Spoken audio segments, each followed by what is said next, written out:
Okay, hey guys, so this is number 3 on the mock review, I guess. So the basic problem states that Julie and Bill are playing tennis. The probability that Julie wins the first game is 1/3.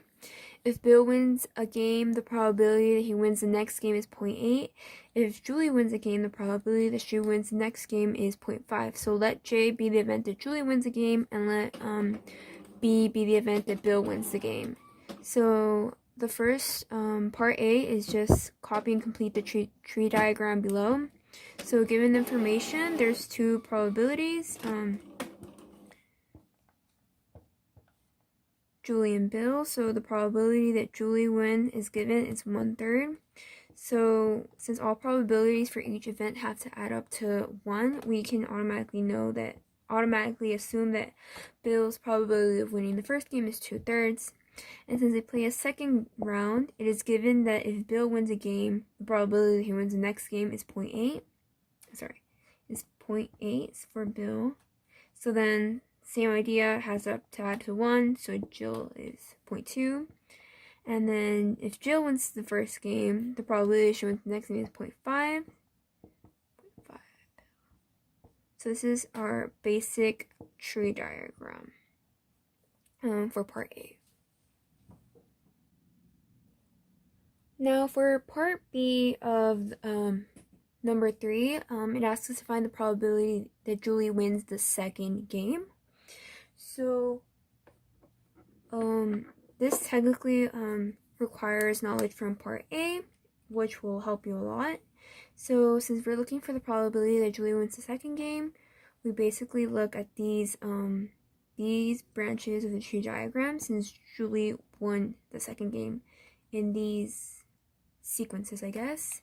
So then in the first scenario where she wins the second game, it'd be 1/3 times 0.5, and that would equal 1/6.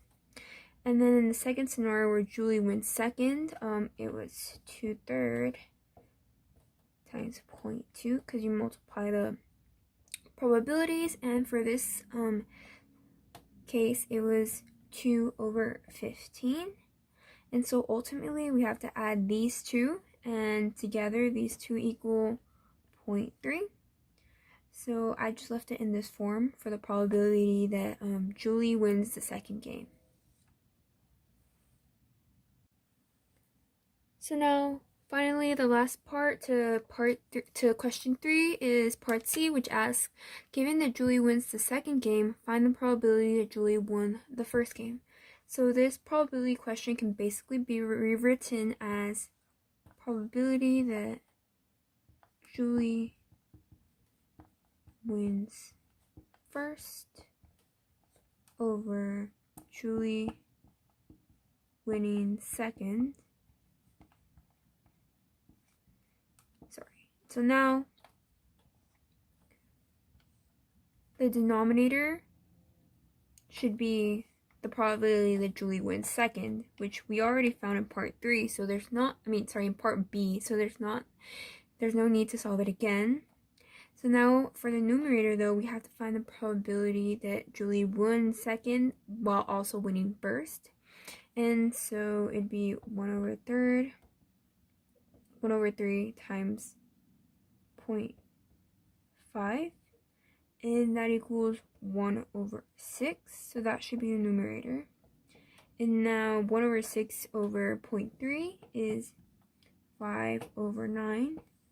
So 5/9 is a probability that, given that Julie wins the second game, Julie won the first game.